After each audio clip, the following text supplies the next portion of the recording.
And here we are to have our golden eagle released back into the wild. The eagle that we're going to see today is Hanson, and I wanted to introduce Great Basin Wildlife Rescue. This is Ken Levin, the board chair, and he's going to introduce you to all the partners and the birds and the stories.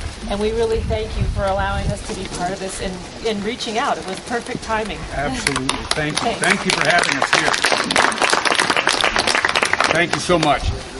Great Basin Wildlife Rescue is a nonprofit, and we have a purpose of, we rescue just about everything, but we specialize in raptors, owls, eagles, and in even bear cubs, when we're the only one in the state that can work with orphan bear cubs.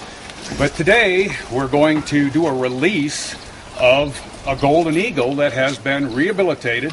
Dr. Hanson, who does wonderful volunteer work for our organization, is a wonderful veterinarian, and he's going to tell a little bit about how the eagle was rehabbed and brought back. We have also an army of volunteers all the time with us, and I'd like to introduce first of all our executive director, Patty Richards, right here. Patty holds all the certifications that we need to be able to hold and handle wildlife, and that makes all the difference in this type of an organization. Rehabists there aren't an awful lot of them, and there definitely aren't very many that actually have the ability to do what this organization does. We've got Jeff and Whitney and Lisa and Dean over here, some more volunteers. We also have, we brought along, that's Celine, isn't it? Yeah. We have Celine and Catherine, and I think we've got Connery in there. And I'm going to tell you a little bit about these birds. What Whitney is holding there, that's a Swainson's hawk, and Celine has a damaged wing and can't be rehabbed. She was shot in the wild. I'd say 80% of anything we x-ray has buckshot on him. It healed in the wild, so when she came to us, it had already calcified, and so that's why you can notice that wing that droops. With Swainson hawks, they're highly migratory. They actually go all the way to southern Argentina every year, and then return back. So any Swainsons that we do release have got to be athletic enough to make that journey. And Dean has Catherine. You want to walk her over this way? Catherine is a peregrine falcon, about 5 years old. She was originally a falconer's bird, but turned out to be somewhat non-competitive for them, and they were going to put her down, and we took her into our family as an education bird. So she goes to schools and expos and festivals and is an ambassador for wildlife and for our organization. In wildlife rehabilitation,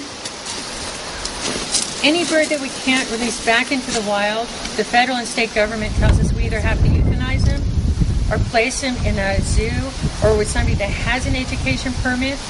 And so that's why we're able to have these birds and put them on education permits to be able to bring them out and have them be an ambassador for their species. So we go to, like Ken said, to schools and scout groups and church organizations and groups like yours. And Jeff has Moonshine. And Moonshine is a barn owl. So with Moonshine was actually stolen from a nest at an early age. And so he subsequently is imprinted. He actually thinks he's a person.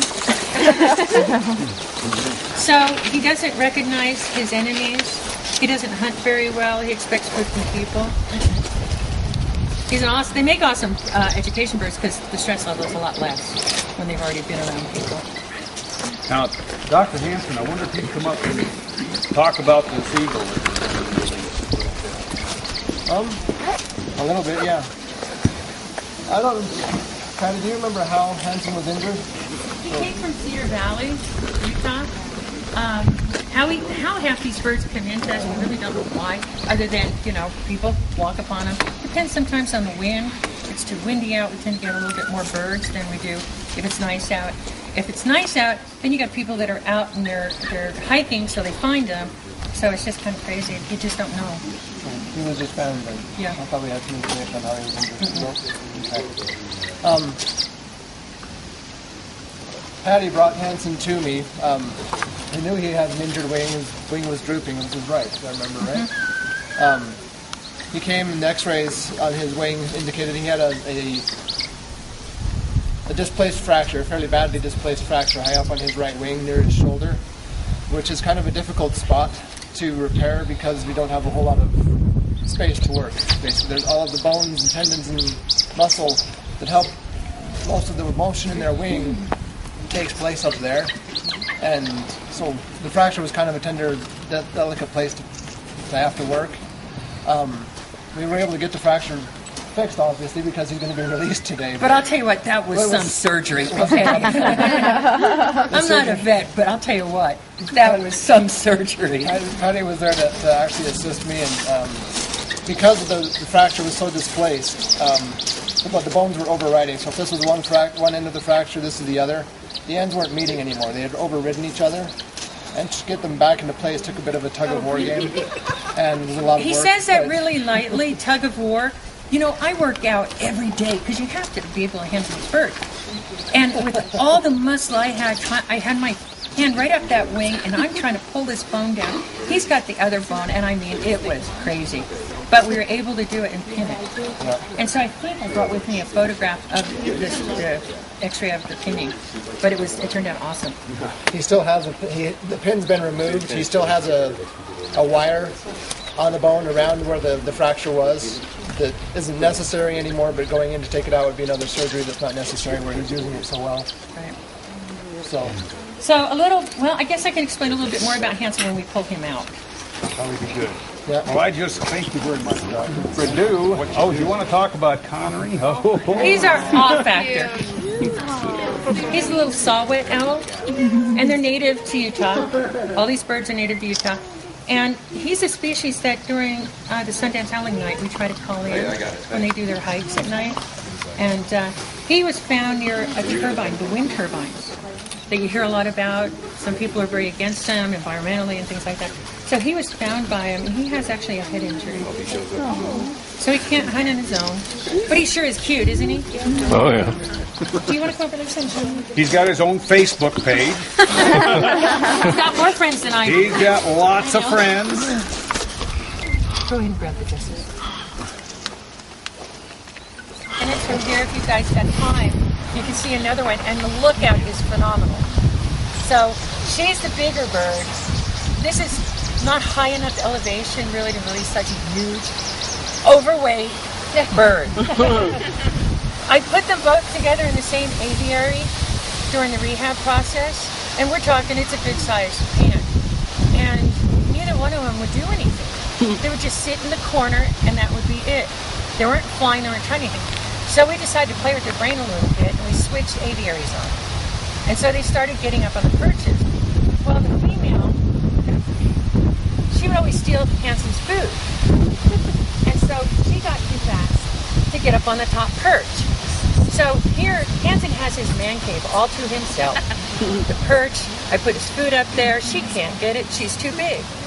So that went on for about a week and a half, until she lost just enough weight to get in his man cave. And he threw a fit. They didn't fight physically, but the arguing back and forth was crazy. So she found out she didn't want, that she could be there on his perch. She got her own perch, but she sat there crying from 7 a.m. all day long. So I'm really excited to get these birds out of here. And as soon as Dean comes out, we'll pull her out, have the hood on, and then you guys can just see her real quick. He's a very powerful bird. Okay, and I'm just so excited because that was really a tough surgery.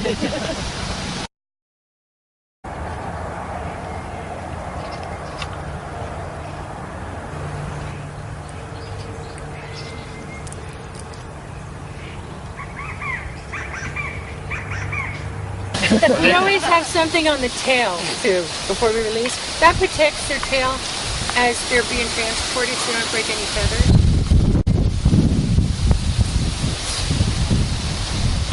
Kind of felt like Return to Duty. That's awesome. I'm prior Marine also, and have a lot of respect for you guys. I mean, I've lost a lot of good buddies. To be able to do this kind of, it's actually really spiritual to be able to take something like this bird and seeing the damage he had when he came in, and to be able to have the opportunity to release him back into the wild. And we figured return to duty was the best way to put it for you guys, and keep on living. How are we time-wise? We're going to give a real loud count so that Dean knows when to do it. Right. We go. 1, 2, 3.